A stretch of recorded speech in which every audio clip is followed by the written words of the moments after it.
everyone, welcome to 10 Minutes to Hired, where we bring you inside information from top companies to help you ace your interview.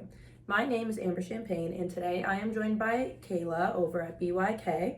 And I just want to start by saying this is going to be less of an overview and more of what students should know the night before an interview, or just how to prepare on what companies they want to look into if they're interested. First, I just want to ask you if you can dive into a brief overview of your company and what it means. Yeah, so we are a chemical manufacturing company. So Okay. at our specific location, we create the chemical compound that's used for paint characteristics. So we have the glossy finish and the matte finish to paint, and we work very closely with Behr in Sherwin-Williams, and we help create their new paint lines.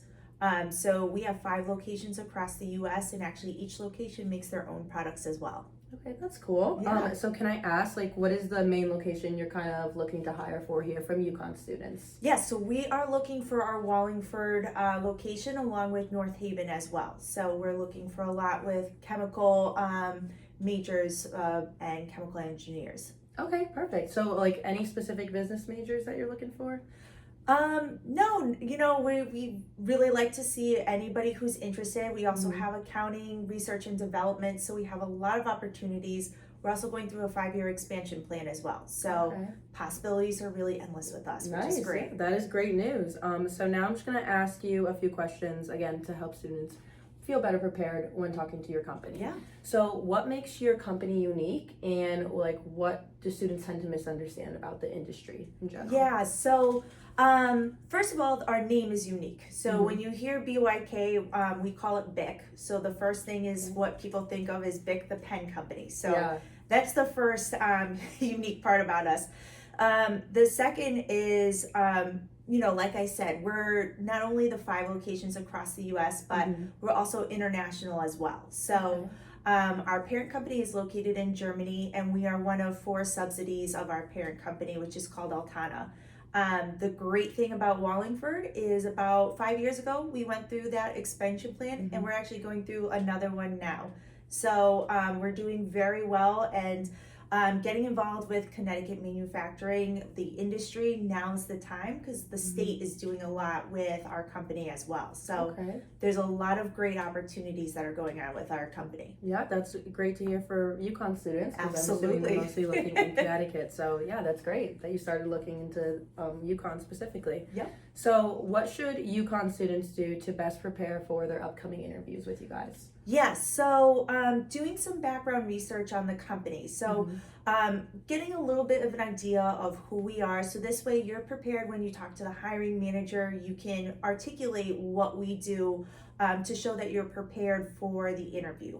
Read over the job description, understand what it is you're applying for. Also ask those questions in your phone screen as well. HR, we like to discuss the position, so don't be afraid to come with questions. Another part is always having questions for both your HR and then for your hiring manager as well. Even if they're the same questions, it's good to get multiple answers. So this way you're also finding out if this company is going to be a fit for you as well. You want to make sure you're interviewing the company, not just having the company interview you. You're right. Show your interest. So just kind of off track question. Do you kind of do a different interview process, like first HR and then hiring managers, or do you interview with HR and the hiring managers at the same time? Yeah, so we do it separate. So we'll do a phone screen with HR first, and it's really just basic, just to see getting the basic information about the overall internship, making sure it's a fit for you.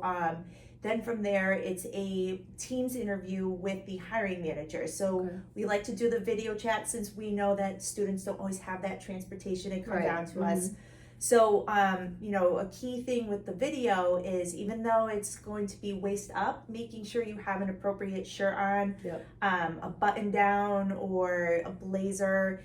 It seems silly since it's a video, but you're also showing the hiring manager that you're prepared and you're taking your internship seriously. Right. Yeah, and that's honestly one of the main reasons we asked that question, what should students wear? Because it seems obvious, but when it's, online versus in person, I feel like it's, people get a little bit confused now. Yes.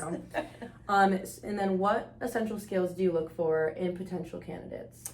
So we look for relevant coursework, making sure that you've taken some classes that have to do with the projects that we have outlined. Okay. From there, we look at how involved are you in your major? Are you doing any research projects, or are you involved in any clubs? That's showing us that you're taking your career path seriously and that you have that interest. That's also going to help you stand out compared to the rest of the applicants that we have for the position. Yeah, that's great. That's great advice. And then how about interpersonal skills wise? Like maybe like your top 3 skills that you look for. Yeah, so we like to see someone who has teamwork. Coming prepared with some examples of how you maybe work together in a class project, how you're communicating, even if it's in a part-time job. We always look for those skills. Teamwork's a really big aspect of our company because we have all the various departments work together. Obviously, we're trying to achieve the same goal. So that's our biggest skill that we look for. Okay, great. And then when you're looking at maybe 2 or more similar candidates, how do you kind of choose one over the other? How can a student stand out? Yeah.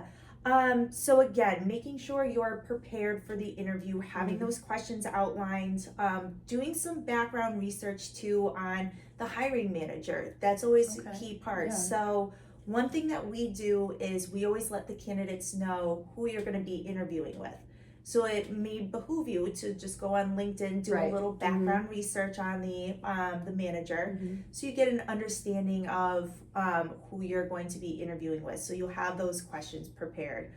So it's a really great opportunity there. Okay, yeah, no, I think that's great advice. And then kind of going into once maybe you get into the company, you get an internship, you get a job, what growth opportunities do you provide from there? Yeah, so we have a lot of growth. So again, not only do we have it with one location, you're able to also go into other departments as well, make some lateral moves. We do, when we have those higher level positions, if you have that desire to step into supervisor, management, we look within the organization first. So we like to promote within before we entertain outside candidates. So typically we open the positions up for a period of time for our workforce to submit their resumes. And then we have our interview process. And usually from there, we have a very high promotion rate. So we take a lot of pride in taking care of our employees' career goals and making sure we're helping them achieve, what they're looking for as well. Okay, yeah, I think that's really cool that you guys kind of have like separate portals. Yeah, absolutely. And then is there anything else that you would like to add to our discussion that we haven't spoke upon? A big one too is resumes. Just making sure that your resume is articulating the position you're applying for. Sometimes you're going to need to edit your resume per job that you apply for. So just make sure that some of the keywords that are in the job description are also in your resume too. Okay. Some companies have applicant tracking systems, so making sure that you use some of those words from the job description helps get them through. And also be aware, some people like to use AI. So be aware of the AI tool, because a lot of HR professionals, we're starting to pick up on if you're putting in the work versus AI. So try not to get too involved with having your resume completely crafted by AI. Don't take the easy way out. Put in a little effort, make a couple drafts, and then make those connections within the HR professionals. A lot of us like to be utilized for resume reviewing too. So have people review your resume a couple times. We actually offer those services too. So fantastic. Make an appointment with me, review your resume. So make sure you have those second set of eyes. It's very beneficial and it will just increase your chances because it's a very competitive market. So you want to do everything you can to stand out. That's great. And I don't think that that's talked about enough either, kind of critiquing your resume, tailoring it to what you're applying for. A lot of people tend to just keep the same one. But yeah, AI definitely do not use that on your resume. All right, well, thank you for taking the time to interview with us, and we will leave Kayla's contact information down below. If you have any questions, comments, or concerns, please feel free to reach out to her. Thank you for watching 10 Minutes to Hired.